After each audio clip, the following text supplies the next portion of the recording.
MCL Digital. Ni siku nyingine tena mtazamaji wa MCL Digital, tunakutana kwenye exclusive interview.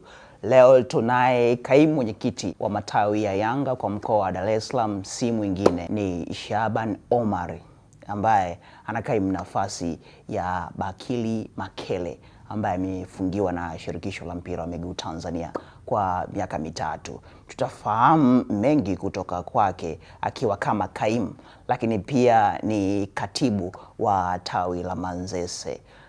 Karibu sana studio. Nashukuru, asante sana. Nashukuru. Kwanza nikupe pole kwa kilichotokea kwenye Kombe la Mapinduzi. Tunashukuru. Tunaamini wanayanga ndio mpira, lakini tunajipanga kwa ajili ya ligi ya Zanzibar imeshapita, kwa hiyo tunajipanga kwa ajili ya ligi, hatuna tatizo. Lakini kuna taarifa njema, nafikiri wanayanga watakuwa wamepokea vizuri ya ujio wa kocha mpya Mbelgiji, Luc Eymael. Tuzungumzie ujio wa kocha huyu, lakini pia kwa kuangalia kile ambacho amekifanya Charles Boniface Mkwasa. Unafikiri ilikuwa ni maamuzi sahihi kwa Yanga? Ni maamuzi sahihi kwa sababu alipoondoka mwalimu Zahera, Mkwasa alitangazwa kama ni kaimu kocha, anashika kwa muda tu. Na mimi viongozi wa Yanga wametekeleza yale walioahidi wanachama kwamba kwa muda mfupi tutamleta kocha. Kwa hiyo ni kipindi mwafaka na tunaamini kwamba kocha ujio wake utaleta kitu kipya ndani ya klabu ya Yanga. Tunaamini hilo. Lakini pia tunamshukuru sana Mkwasa ambaye amekuwa mtulivu, ametufanyia kazi ambayo wanayanga tulikuwa tunaitegemea. Ameikuta Yanga iko nafasi ya 17. Leo hii tunaongea Yanga iko nafasi ya nadhani ya 5 tuliona na Lipoli. Lakini bado tunaamini kwamba Mkwasa ana sifa kubwa ndani ya klabu ya Yanga. Kwa hiyo tunamuomba kwamba yeye ni katibu wa kamati ya ufundi, bado ataendelea kumshauri kocha na itategemea na viongozi wamepangaje, itakuwa kidogo sina taarifa yao. Lakini tunaamini kwamba ujio wa kocha bado Mkwasa yupo na bado ataendelea kuwepo Mkwasa. Kwa hiyo tunaamini mambo yatakuwa mazuri. Wanayanga watulie tu ili viongozi wafanye kile ambacho walituahidi. Licha ya mashabiki, wingi wa mashabiki wa Yanga kutokuwa mkubwa kwenye mchezo wa watani wa jadi, lakini walitoka kifua mbele, niseme hivyo, uwanja wa Taifa baada ya kutoka nyuma kwa mabao mawili na hatimaye kuyasawazisha. Ukiwa kama kaimu mwenyekiti wa matawi ya hapa Dar es Salaam, unafikiri ni kitu gani ambacho kilifanya kuwepo kwa idadi hii ya mashabiki? Kwanza mashabiki wa Yanga wengi walikata tamaa. Ni kweli tulihamasisha.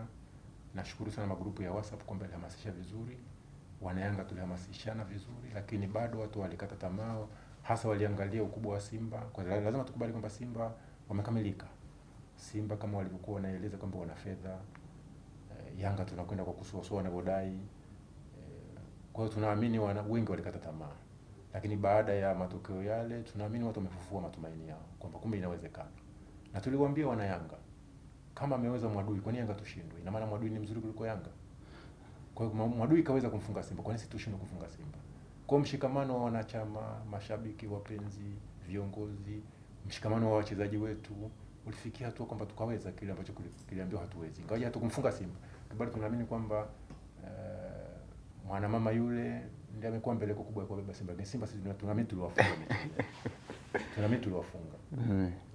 Mkiangalia mmeendelea kupata wakati mgumu sasa. Nafikiri ni mwaka wa pili Yanga anashindwa kupata matokeo kwa maana ya ushindi mbele ya Simba. Na hili ndio tuna hasira nalo kweli. Bado tunaendelea kutafuta kwamba lazima tumfunge Simba. Kwa hiyo tumemkosa juzi kwa sababu amebebwa. Tunaamini raundi ya pili tutapofanya pale uwanja wa Taifa. Nakumbuka kabla ya mchezo dhidi ya Simba, mwenyekiti wa klabu ya Yanga kwa maana Dr. Mshindo Msola alikuwa na vikao na wenyekiti wa matawi. Pengine vikao vile vilikuwa sehemu ya matokeo yaliyopatikana na tutegemee kuendelea kuona vikao vya namna ile kuhakikisha kwamba Yanga inafanya vizuri. Tuna taratibu za vikao vyetu vya matawi na Mshindo Msola alikaa na matawi, ni kweli. Lakini hakukaa na matawi peke yake. Mshindo Msola alikaa na makundi mengi ya Yanga tu.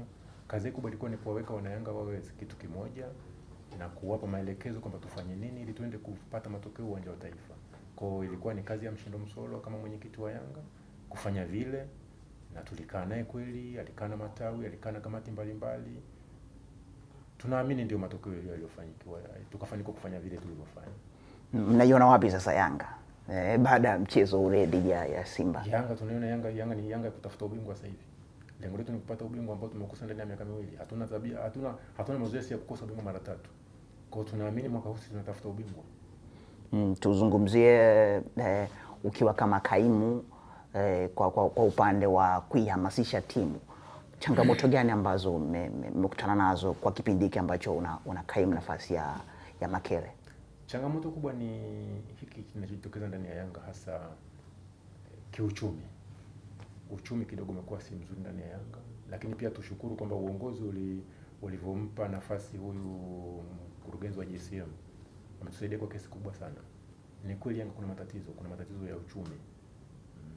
Uongozi ulipoingia madarakani, uongozi huu ulikutana na changamoto nyingi ndani ya klabu. Waliingia madarakani wakakuta Yanga kuna madeni ya mishahara ya zaidi ya miezi 7-8. Na wakati ule wanaingia madarakani kuna zoezi la usajili. Wameingia madarakani wakakuta kwamba kuna mpasuko wa wanachama wenyewe kwa wenyewe, hatusalimiani, hatusemi, hatuzikani. Kwa hiyo walikuta changamoto nyingi sana katika Yanga. Lakini walituliza vichwa vyao na yale waliotuahidi. Kwanza waliahidi kwamba tutaleta umoja ndani ya Yanga. Wakaahidi kwamba tutatafuta timu nzuri ya mpira. Wakaahidi kwamba tutamaliza tatizo la mishahara ya wachezaji wa Yanga.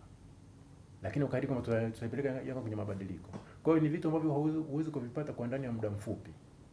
Ni vitu ambavyo vinahitaji hatua kwa hatua. Cha kwanza wamehakikisha kwamba lile tatizo la mishahara Yanga limepungua. Halijaisha lakini limepungua kwa kiasi kikubwa. Yanga imekuwa moja. Wale ambao walikuwa wasalimiani sasa tunasalimiana. Juzi tumeona mzee wetu amefariki Akilimali. Wanayanga wote kwa mmoja wao wameenda kumzika Akilimali. Lakini pia tumeona kwamba sasa hivi Yanga kuna mpira unachezwa. Mwalimu Zahera baada ya mechi 2-3 kuonekana kwamba Yanga haina mwelekeo, walivunja mkataba naye. Kwa hiyo tunaamini kwamba viongozi walituahidi kwamba lazima mpira uchezwe, na sasa tunaona mpira unachezwa. Hakuna mtu ambaye hakuna mfalme ndani ya Yanga. Tunasema Yanga ni kubwa kuliko mtu yote. Kwa yule ambaye atakuwa anakwenda kinyume na Yanga, uongozi huu uko tayari kumuondoa tu ili waweke mtu mwingine ambaye atakwenda sambamba na Yanga inavyotaka. Lakini ukiangalia katika swala la kadi za wanachama kulikuwa na mvutano kidogo hapo.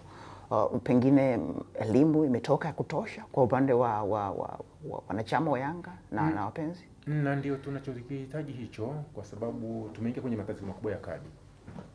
Tulipoamua kutoa kadi za posta, zilitoka kwa nia nzuri, lakini tulifanya makosa. Lazima tukiri kwamba tulifanya makosa. Tulitoa kadi bila kubadili katiba. Katiba inaeleza jinsi gani kadi zitakavyotoka. Kwa hiyo kipindi cha utawala Yusuf Manji tukatoa kadi bila kubadili katiba, ambayo ilituletea matatizo. Lakini tunaamini serikali ilipoamua kuingilia kati swala hili, kipindi kile cha uchaguzi wa mwenyekiti wetu Yusuf Manji kukaimu nafasi ya Rudi Mchunga, serikali kupitia BMT ilitoa maelekezo kwamba tukafanye uchaguzi kwa katiba 2010, na tulilipokea vizuri. Lakini wazee wetu wakiongozwa na marehemu Ibrahim Akilimali wakaenda kulipinga kwamba hapana, tumeingiza wanachama zaidi ya 1000 ndani ya klabu ya Yanga ambao tumeingiza kwa mfumo wa kadi za posta, tutawapeleka wapi hao? Tutaletea migogoro. Kwa serikali ikasema okay, kakuwa mmeamua hivyo, nendeni. Sasa hata juzi tulipoamua kwenda kwenye uchaguzi, walipoibuka kina Akilimali tena wakasema kwamba hatutaki kadi za posta. Ndio maana sisi viongozi matatu tukasimama imara kwamba hakuna, haiwezekani. Kama tuliwaruhusu 2016 tuliwaruhusu, leo tunawakataza je ambao tushakuwa na wanachama zaidi ya 3000 4000. Wakati ule ulikuwa 1000. Leo tuna watu zaidi ya 3000 4000 ambao wana kadi za posta. Tutawapeleka wapi? Kwa hiyo serikali ikatusikiliza, wakaenda mahakamani, mahakama ikatusikiliza, ikaruhusu kwamba kadi zote ziendelee. Kwa hiyo tunachokifanya sasa hivi ni kushauri uongozi kwamba tuwe na kadi moja. Hatuwezi kuendelea kuwa na kadi mbili, lakini tuwaje na kadi moja. Lazima kwanza tuanze mfumo wa mabadiliko. Mfumo wa mabadiliko unaanzia kwenye katiba. Watakapokuwa na mfumo wa mabadiliko, tutaangalia mfumo unahitaji mabadiliko gani ya katiba, ili tukabadilisha katiba. Tukabadilisha mpaka na kadi. Sasa ili Yanga tuwe na kadi moja. Kwa hiyo ni mchakato ambao unaendelea. Naamini kama utendaji ukimaliza watatuletea wanachama. Ukiangalia klabu ya Yanga ndio niseme hivyo kwamba ilikuwa na mchakato wa kutaka kufanya mabadiliko, lakini Simba inaonekana kupiga hatua zaidi kuliko Yanga. Wanachama, kaimu mwenyekiti mnashiriki vipi kupushi mchakato wa mabadiliko ndani ya klabu ya Yanga? Tulijitahidi sana kipindi kile, lakini bahati mbaya kwamba viongozi wote waliokuwa kutoka katiba ya mwaka 2010 ilituelekeza kwamba tuende kwenye mabadiliko. Lakini bahati nzuri viongozi wote walioingia hakuna kiongozi aliyethubutu kwenda kwenye mabadiliko hayo. Na moja ya vipaumbele vya viongozi hawa tuliwaambia kiongozi anataka kuingia madarakani, kwanza tuhakikishe kwamba atatupeleka kwenye mabadiliko. Msoro alikubali na mpaka sasa hivi bado tunaendelea kumkumbusha, na ndio maana nakwambia kwamba mchakato unaendelea vizuri, na pale watakapomaliza watatuletea wanachama. Mabadiliko Yanga ni kitu ambacho hakikwepeki sasa hivi. Huwezi kuweka mabadiliko sasa hivi ndani ya Yanga. Lazima tutoke hapa tuende kwenye hatua nyingine. Lakini tunaomba wanachama watulie kwamba mabadiliko yote yana madhara. Kwa sababu inawezekana mimi Shabani kuna kitu nilikizoea ndani ya Yanga. Mabadiliko yataniondoa pale. Kwa lazima tukubali kwamba tusijiangalie sisi, nisijiangalie mimi mwenyewe, tuangalie Yanga. Tuangalie mafanikio ya Yanga. Ili Yanga ifanikiwe lazima tuende kwenye mabadiliko. Tusiangalie mafanikio ya mtu mmoja mmoja. Kwa wanachama Yanga watulie. Mabadiliko yatakapokuja tuyakubali. Tuyapitie kwa kina ili tuende kwenye mabadiliko ambayo yanatija ndani ya klabu ya Yanga. Lakini mabadiliko yanakuja na hayakwepeki ndani ya Yanga.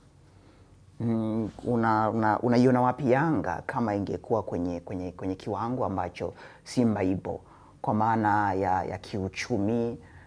Unaiona wapi Yanga kiushindani? Yanga ni timu nzuri, ni timu ya ushindani.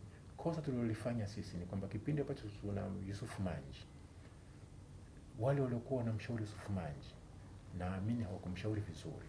Manji aliangalia zaidi timu, hakuangalia maendeleo ya Yanga. Kwa kipindi cha miaka 10 tuliokuwa na Yusuf Manji, kama angeshauriwa vizuri akaelekeza nguvu zake kwenye klabu, sasa klabu Yanga ingekuwa wakubwa kiuchumi. Lakini tulimtegemea Manji na Manji akaelekeza nguvu zake kwenye timu. Alipoondoka Manji kila kitu kimeyumba. Kwa hiyo tatizo ni kwamba wana Yanga tulikuwa wakati ule hawakumshauri Yusuf Manji kuwekeza kwenye klabu. Yusuf Manji aliwekeza kwenye timu. Tulikuwa na timu nzuri kwa muda wote. Lakini baada ya kuondoka Yusuf Manji tumerudi kule tulikokuwa. Sasa ndio maana tunamwambia okay, sasa tuanze upya. Hatutaki tena kumtegemea mtu. Na ndio maana safari hii Yanga tumesajili wanachama. Tumechanga ile wanachama na wapenzi na mashabiki. Ndio maana Msoro anakuambia katika usajili mwaka huu sidaiwi na mchezaji hata mmoja wala usajili ya SNF. Kwa mara ya kwanza Yanga tudai wale na mchezaji. Madeni yaliyokuwa ni madeni ya huko nyuma. Lakini kwa mwaka huu aliosajili Msoro hakuna deni tunadaiwa. Lakini Msoro hakutoa hela mfukoni. Ni wanachama wametoa hela, wanapenzi wa mashabiki ndio wametoa hela zao. Kwa hiyo tunaamini ni mwanzo mzuri na tunakwenda kwenye ushindani mkubwa. Naamini tutafika tunakotaka kwenda. Lakini nikikurudisha nyuma ukiangalia kipindi ambacho alikuwepo mwalimu Mwinyi Zahera, kulikuwa na mfumo wa japo haukuwa rasmi, wengi walikuwa wanabeza upande wa pili kwamba mnapitisha bakuli, lakini iliwasaidia kufanya usajili. Kwa kipindi hiki ule mfumo tuseme umekufa ama kuna namna ambavyo umeboreshwa watu hawausikii tena? Mfumo haujafa na hauwezi kufa, na ndio maana kila siku viongozi wanakuambia kwamba hii timu ni ya wananchi na wawekezaji wakubwa ni wananchi. Kwa kuwa timu ni ya wananchi, wananchi ndio wanatakiwa wachangie timu yao. Naamini viongozi wanatengeneza utaratibu mzuri. Tuliwaambia viongozi watengeneze utaratibu mzuri. Kama ile wiki ya mwananchi itaendelea kudumu miaka yote kama walivyoahidi kwamba ni wiki ya wananchi miaka yote sasa, na hata ile kubwa kuliko, tumewashauri kwamba kuwe na utaratibu mzuri. Waandae utaratibu mzuri sasa wa kila mwanachama kuchangia. Na ndio maana sasa hivi viongozi walivyotuelekeza juzi kwenye kikao cha matawi kwamba wanaandaa utaratibu hata wa kusajili wapenzi, ili wapenzi wapate nafasi nao kuchangia klabu, wanachama wapate nafasi ya kuchangia klabu. Kwa hiyo michango kwa wanachama haitakufa, michango kwa mashabiki haitakufa, itaendelea. Kama watu wanalipia kodi ya serikali, ni michango ile. Serikali inaishi kwa ajili ya kodi za wananchi, na sisi tunataka tuishi kwa ajili ya michango ya wananchi. Kwa kuchangia Yanga sio dhambi. Hawana tubeza watubeze tu. Juzi wenzetu wamekaa mkutano wao pale. Wanapata uwanja ule walionao. Lakini wameshindwa kujenga ukuta tu. Wameanzisha mchango wa kujenga ukuta. Kwa nao ni michango hiyo hiyo. Kwa wanahitaji bakuli nao la kujenga ukuta ule. Ila wao hawaonekani kama nao wanatembeza bakuli hilo. Wana uwanja mzuri, carpet safi, lakini wameshindwa kujenga ukuta tu. Wanapitisha bakuli la kujenga ukuta na wao. Kwa na sisi Yanga tunasema hii ni klabu ya wananchi, itachangiwa na wananchi wenyewe. Baada ya timu ya taifa inafuata ni Yanga Afrika. Timu ya taifa ni wa Tanzania wote. Yanga ni wananchi wote. Sasa jibague kama wewe sio Mtanzania, si mwananchi, utajua mwenyewe. Lakini timu ya taifa ni wa Tanzania wote, Yanga ni wananchi wote wa Tanzania. mtazamaji wa MCL Digital, tumemaliza exclusive interview yetu na Shaban Omar. Ni kaimu mwenyekiti wa matawi ya Yanga kwa mkoa wa Dar es Salaam, lakini pia ni katibu wa tawi la Manzese. Kwa niaba yake mimi naitwa Elias Omoni, kwa niaba na wengine ambao wamefanikisha interview hii, Gustavo, Olipa Asa na Edwin, niseme asante. Subscribe MCL Digital.